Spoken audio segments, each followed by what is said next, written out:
For tonight, what we're talking about is business meetings. And business meetings, as you probably know, be it, your involvement in a union or your involvement at work or your involvement in some organizations, business meetings take up a lot of time. And they involve getting together with a bunch of people to make decisions. Ultimately, that's what a meeting is supposed to do, okay? That's the basic goal, to be able to make decisions. So our goal is then to be able to make decisions in a quick, effective, efficient manner that everybody understands what the implications of the decision are and these sorts of things. So we're going to look at business meeting management here tonight in terms of what do we need in order to do it well, okay? By definition, a business meeting is a gathering of two or more people. So we bring more than one person together. And the intent of it is to have a discussion. We're discussing ideas, we're setting goals, we're setting objectives. A goal is a broader item, an objective is a more specific thing. And I think most importantly, to make decisions that concern the workplace. So if we all come together and we have a nice chat, that's great, but it's not really a meeting. The idea of a meeting is to make decisions. We come together with the intention of absorbing the information and doing something about something. So ultimately, it's a decision-making tool in the workplace. So business meetings can be conducted in person, face-to-face, or online. And no different what we're doing here now. And I think we've all had some Zoom experience, as I've got here in my little picture there. With technology today, it really doesn't matter if we're face-to-face or virtual. The basic concept of a meeting, though, remain the same. And one of the key tools in a meeting, and this is something that really people just don't do, and as a result, the meeting goes off track. The meeting wastes time. The meeting doesn't achieve what it's supposed to achieve. A good meeting that you hold, I would say that you're going to hold it now because you can't really change everyone else, but you can change yourself, is to have an agenda. All an agenda is a plan for the meeting, okay? And it really lays out, this is the purpose for why we are meeting. This is what we hope to achieve. And here are the items we're going to discuss in order to make that happen. And this is how long it's going to take. So the basic concept of an agenda then is a facilitator to make sure everybody's on track with regards to why are we together? What are we doing here?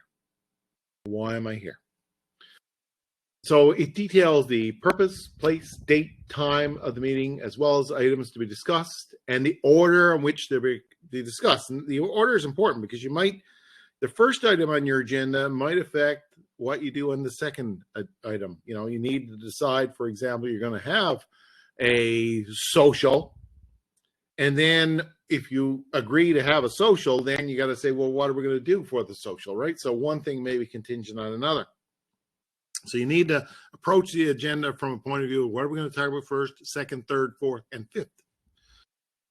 So effective business meetings always follow a predetermined agenda. In fact, if you look at meetings at work, the agenda is mostly the same in every single meeting. That once you've got the agenda straightened away, you're going to talk about different topics, but the basic order in which you process your meeting will be the same. So once you've got a good agenda, that agenda can be very useful for moving ahead your future meetings.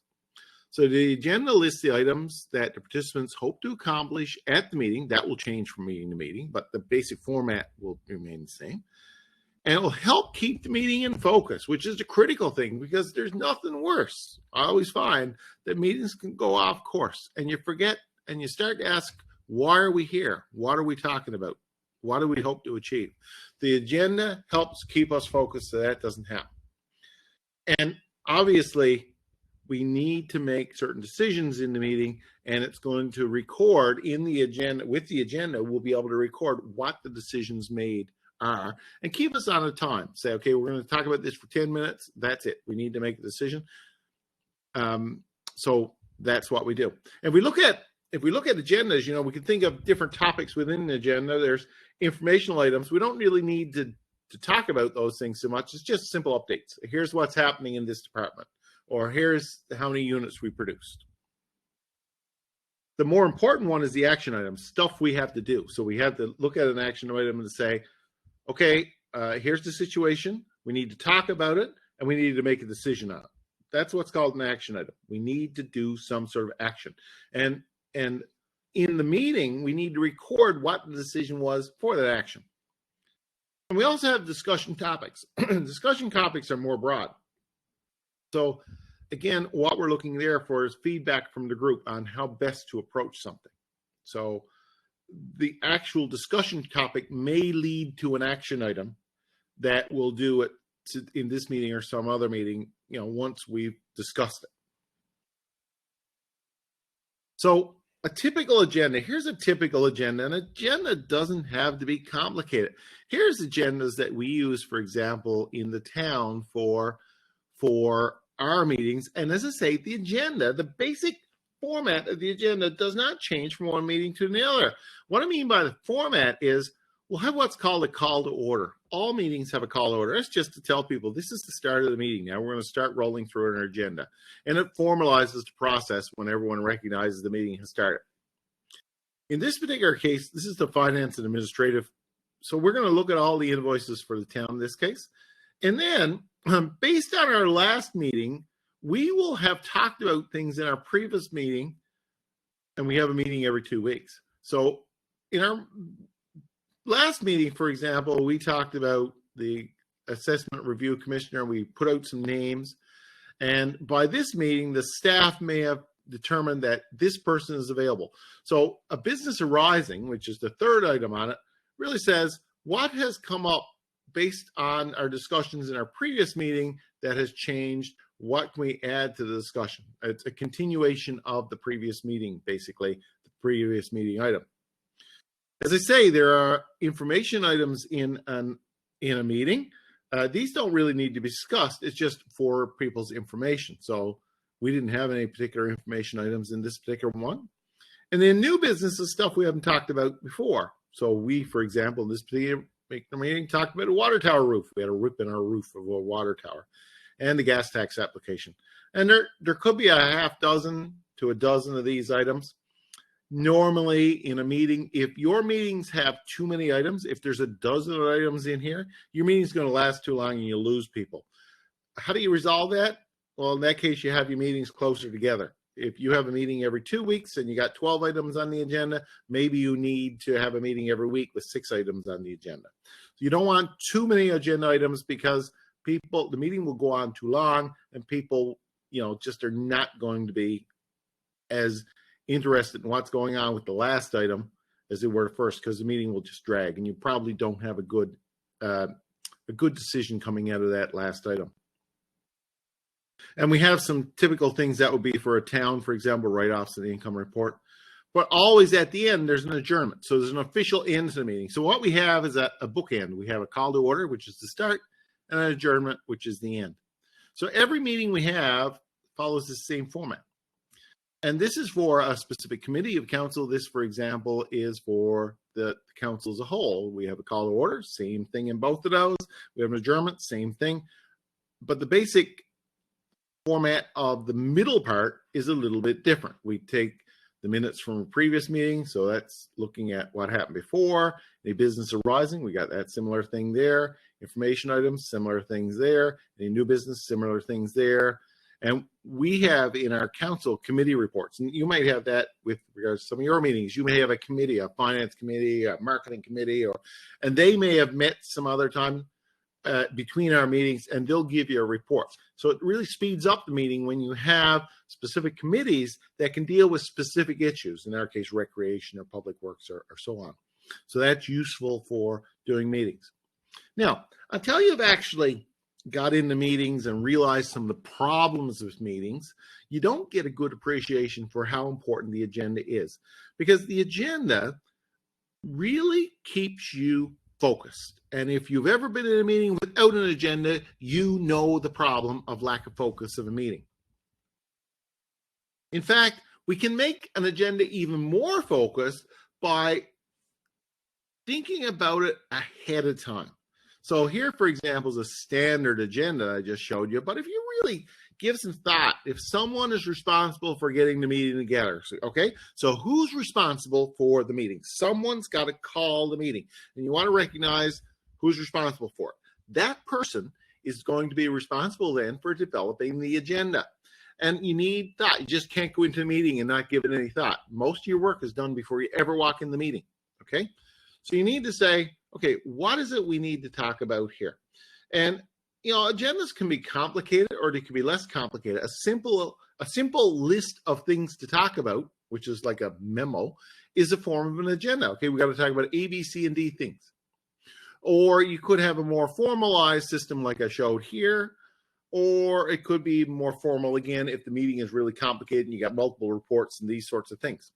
But the fact is, the organizer of the meeting is responsible for putting together the agenda, and the agenda has to have a flow to it. That agenda, it is so much helpful and so much beneficial if the people who are invited to the meeting, so you're going to be able to think about who's coming to this meeting. That's another thing that you're going to think about as you're preparing the agenda. It's great to get the agenda to them before the meeting ever starts. It's opposed to getting in the meeting, here's the agenda. If you can get the meeting, that agenda out to people, they can make changes to it. They could suggest other things to talk about, bring other issues. Give it some thought. At the very least, whenever they go into the meeting, they've already thought about it. So the agenda is a way for you to prepare for the meeting, but it's also a way for the participants to prepare for the meeting. If they know what we're going to talk about, they can give it thought before they go into the meeting. That speeds up a meeting. Because if people got their facts and got what they need and got it thought about, they don't have to do all that within the meeting. A meeting is not a good time to do that. So as I say, like we've done in the town council, a template for a regular meeting, once you get your meeting set up and what works for you, it's good to use the template, which is exactly as I have here, which is the same format we use basically all the time. Another thing that comes in handy for a meeting, and the town one doesn't use this, is time. So, for example, here is an agenda, a template for an agenda. So we have, for example, the meeting and what it's about. So it's a staff meeting, the date, the time, the location.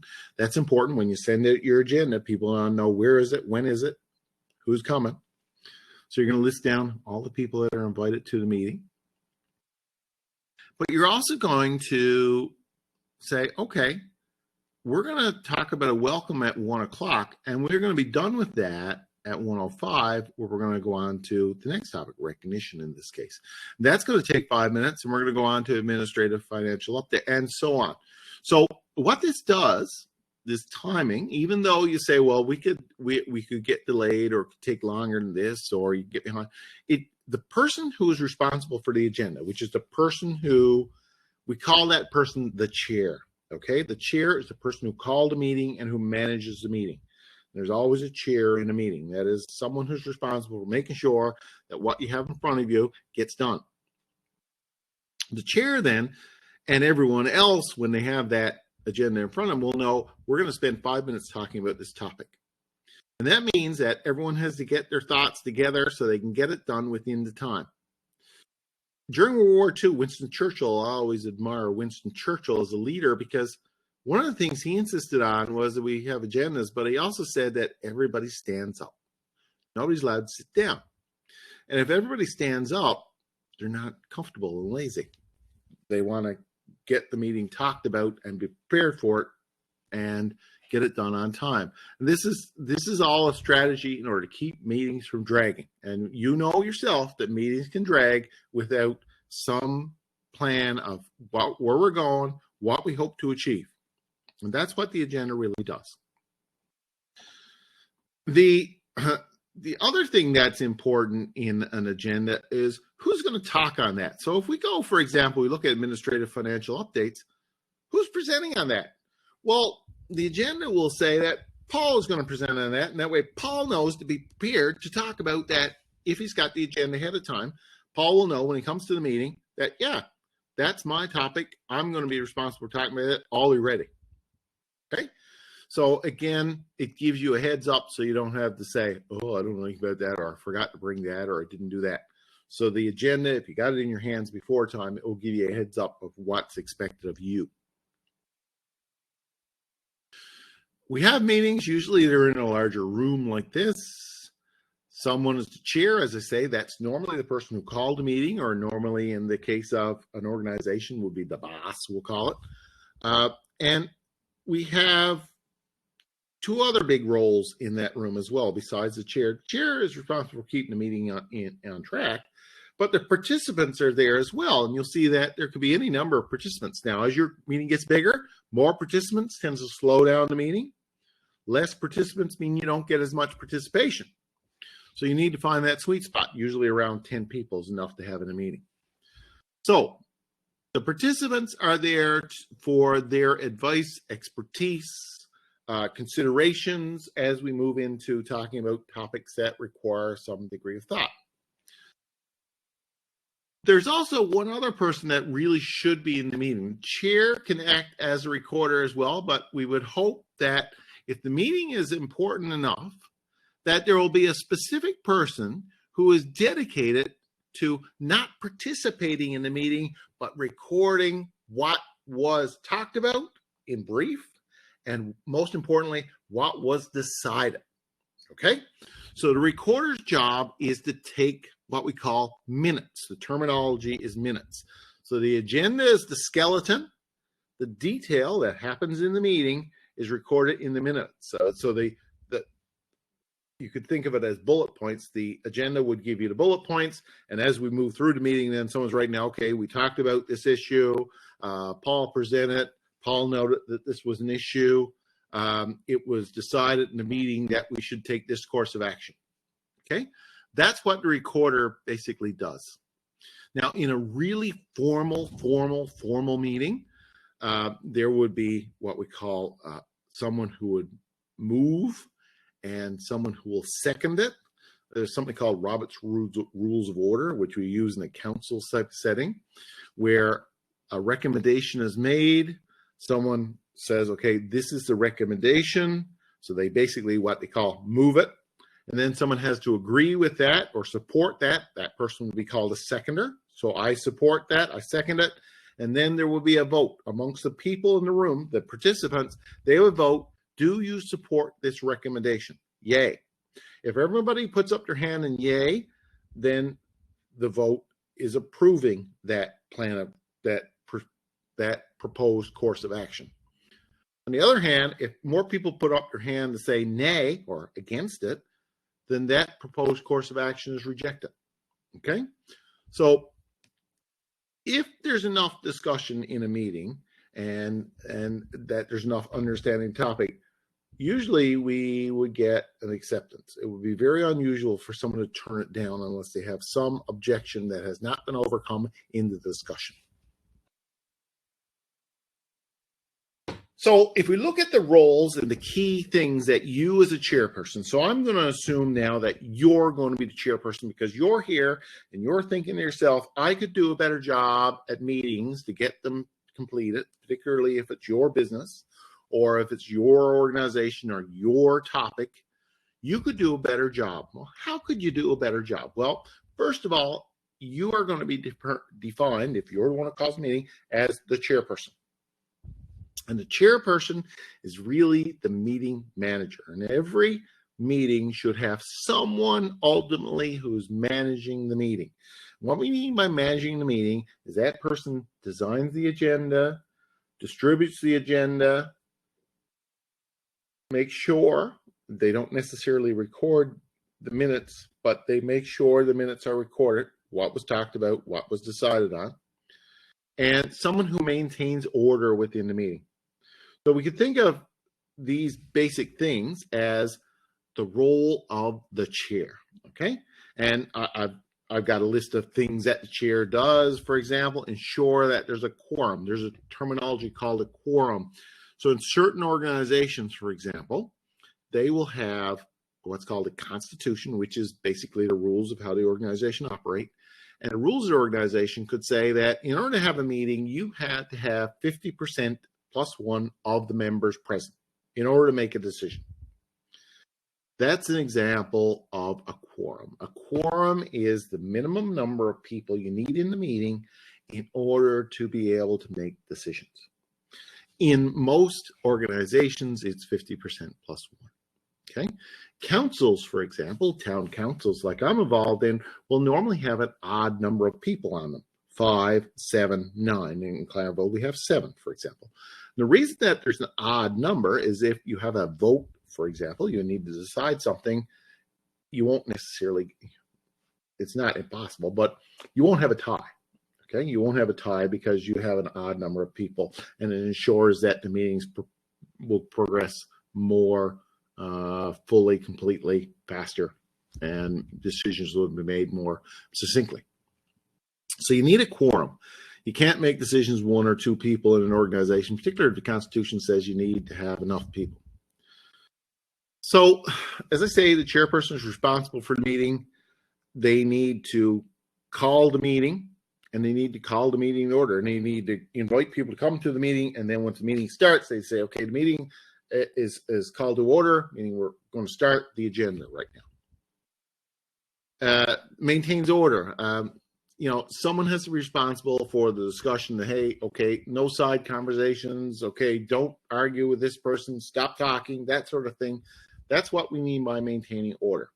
And again, it has to be realistic. You're not going to say you can't talk because I don't like you. No, not that sort of thing. But it's to allow for a smooth discussion. Explains and decides all questions. The chair then will be responsible for ensuring that everybody knows what they're voting on, or everyone knows what the implications of the decision are. So again, the chair needs to be on the ball with regards to what is being discussed, the ramifications of decisions, these sorts of things. Announces and clarifies business under consideration. As I say, the chair needs to be really on top of that. States motions. Okay, right now we're going to have a vote to decide whether or not we should have the Christmas party on July. Probably it's not going to be July, but December, whatever. And that's what's called a motion. It's put forth to make a decision on a motion. States a time limit. Okay, in the case of the agenda, for example, the agenda will say we're going to speak on this topic for 5 minutes. The chair is responsible to ensure that that doesn't go over 5 minutes, or that it's maintained or managed to some degree. Keeps track of those wishing to speak. So, for example, there could be 6 people waiting to speak, and the chair is going to say, okay, you first, you second, you third, and so on. Conducts the voting. As I say, we're going to be voting in here. We may have a contentious issue where everybody has an opportunity to speak on it, everyone has an opportunity to vote on it, and that the majority would win. And announces the voting results. Again, the more formal the meeting, the more of the voting and maintaining order would become important. It doesn't matter if it's a formal or informal meeting, it's important to recognize what was decided in the meeting. So the minute taking and making sure that everyone's clear on what the implications are of the decision has to be a key role for the chair. The recorder, that other role that we talked about, makes sure that the meeting and discussions are documented. That's the key thing. Is we talked about this is documented. Now you could say I could record it with a tape recorder or a voice recorder. Yeah, that's true, but nobody wants to listen to a 25-minute meeting in order to find out what happened. So what the idea of the minutes, the recorder, what the recorder does is to put it in brief. We don't need the excruciating detail. We need to, hey, generally, here's what was talked about. This is what was decided. This is the course of action we're going to choose. So the chair then is responsible for working with the recorder to ensure that what was recorded is accurate and presented fairly within the minutes. The participants, that third role in the meeting, they have a very, very big role.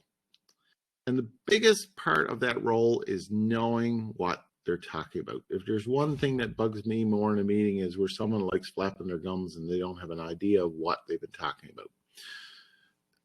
Part of the part of the role of the chair is to ensure that people have a good understanding of what the meeting is about and what information you're going to need before you ever come to the meeting in order to have an educated discussion.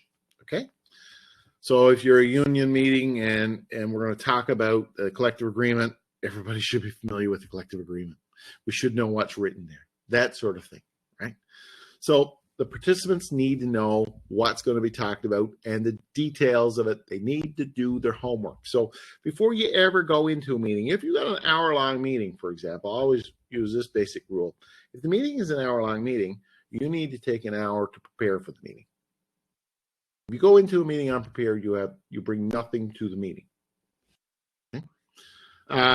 So you need to come prepared, be able to listen, to be able to come up with ideas, to be able to discuss options, consider options prior to the meeting, discuss the options at the meeting, and propose solutions, which is most important. It's easy to complain, say this is wrong or that's wrong, but one of the key roles of an educated background that you bring into a meeting is to be able to help work towards a solution.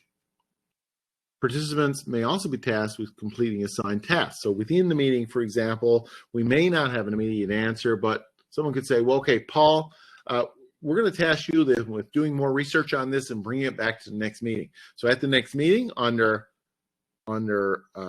business arising, what we call business arising, in other words, what we talked about in the last meeting, brought to this meeting, Paul will be responsible for bringing back that information, and from there we can make a decision.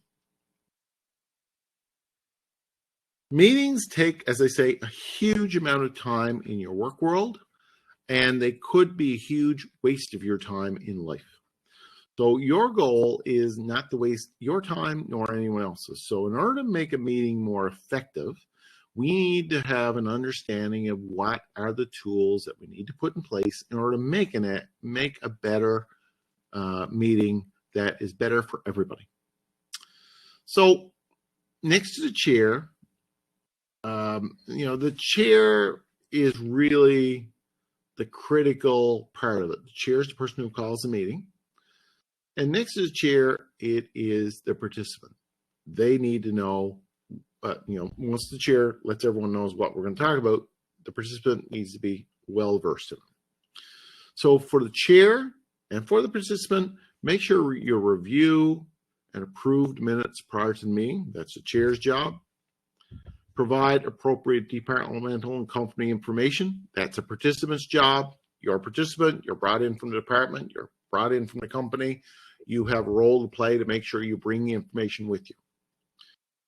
Review the progress of action items. Okay, where are we on that? Let's say we talked about that in the last meeting. Paul was going to go do this research, bring it back. Okay, now, Paul, you got that done?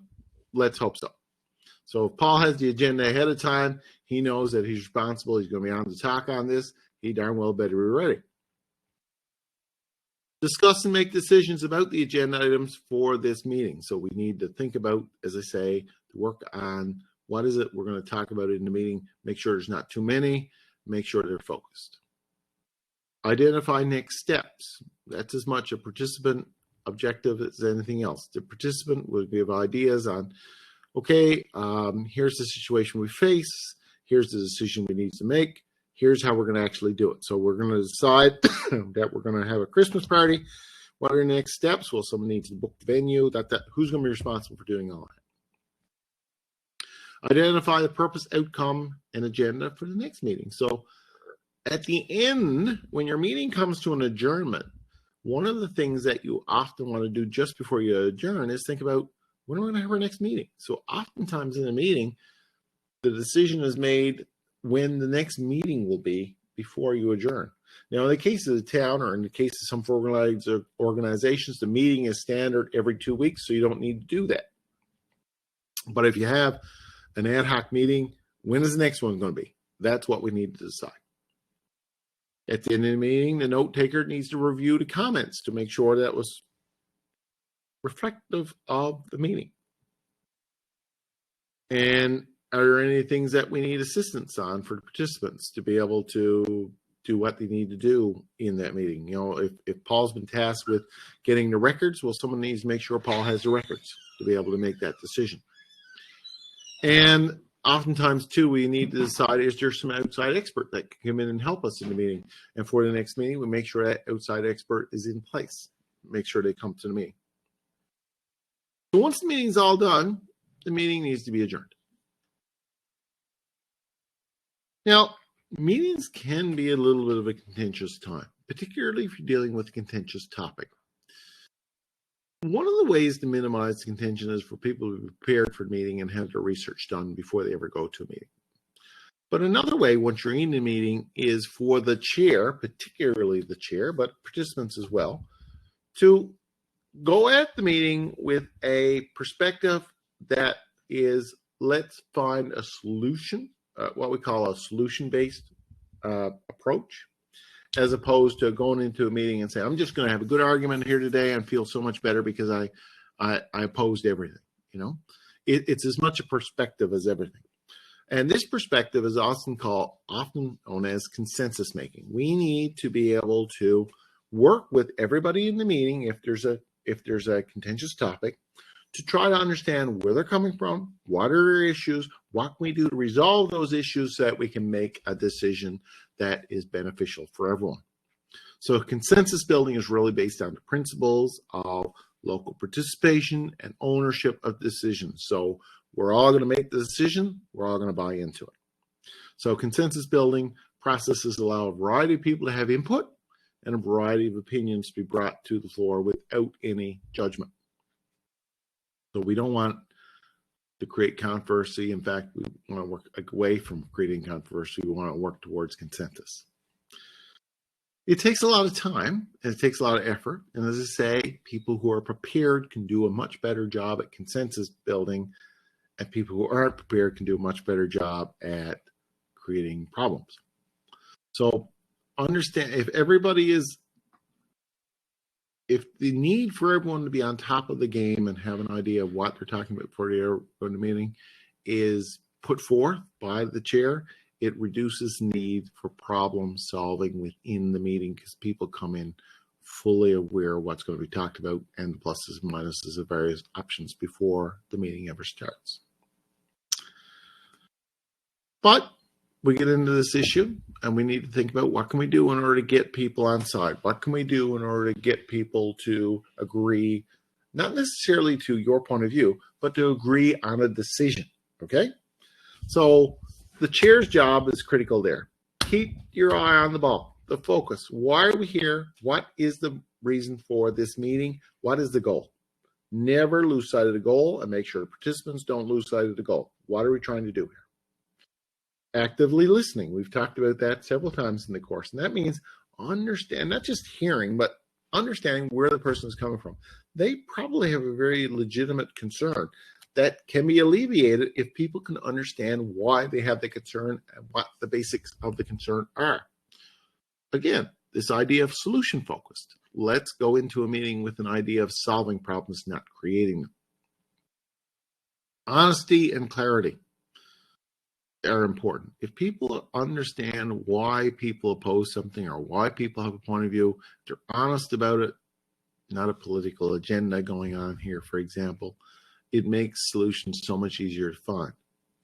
Express your concerns up front, but always be respectful of the points of others. So you want to be firm, but on the other hand, you want to appreciate where people are coming from. So it's my way or the doorway is probably not the best approach to take to a meeting.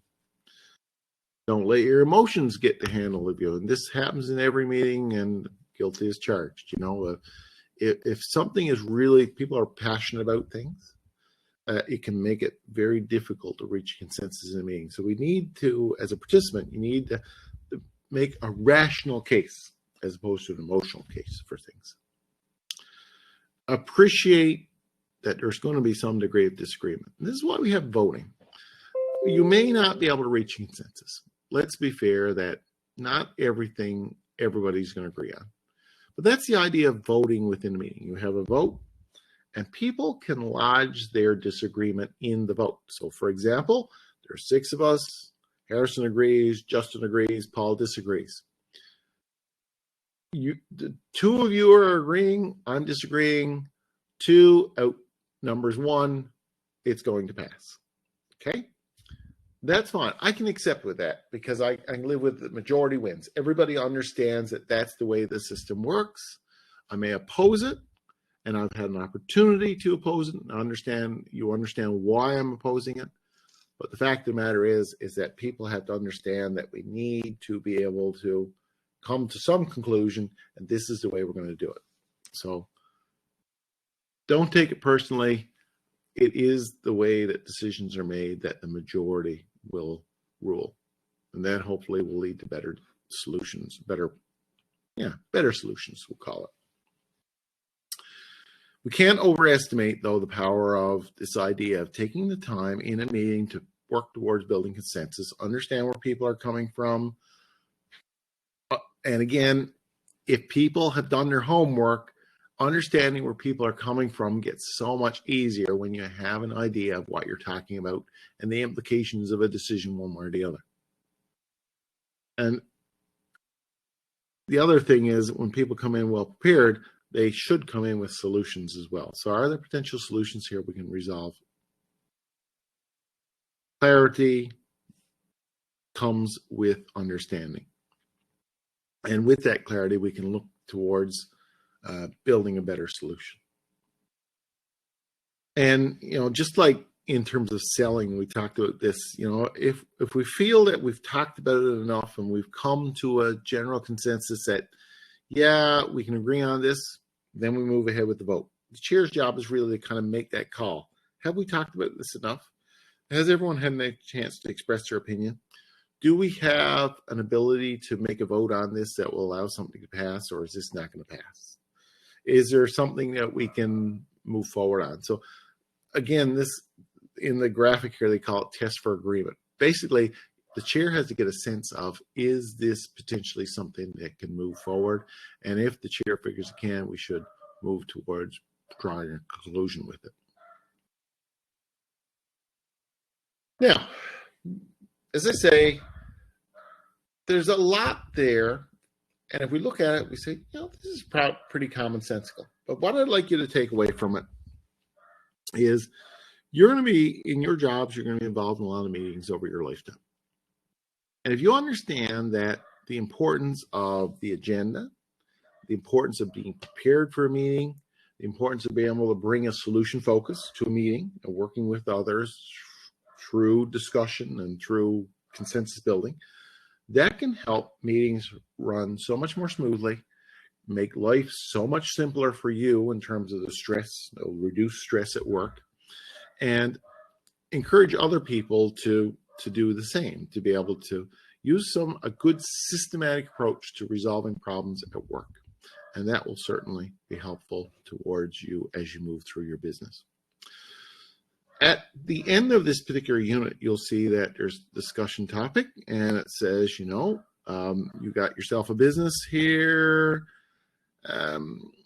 You want to think about a meeting within that business, and you want to discuss something. I want you then to develop an agenda based on what you thought you want to meet about. Okay, what is the agenda? And suggest a guideline for the discussion. So pretty straightforward. What you're doing is thinking about it, framing it from a point of view that you're in business, you've got some issue, you want to bring people together to discuss it, and basically develop an agenda.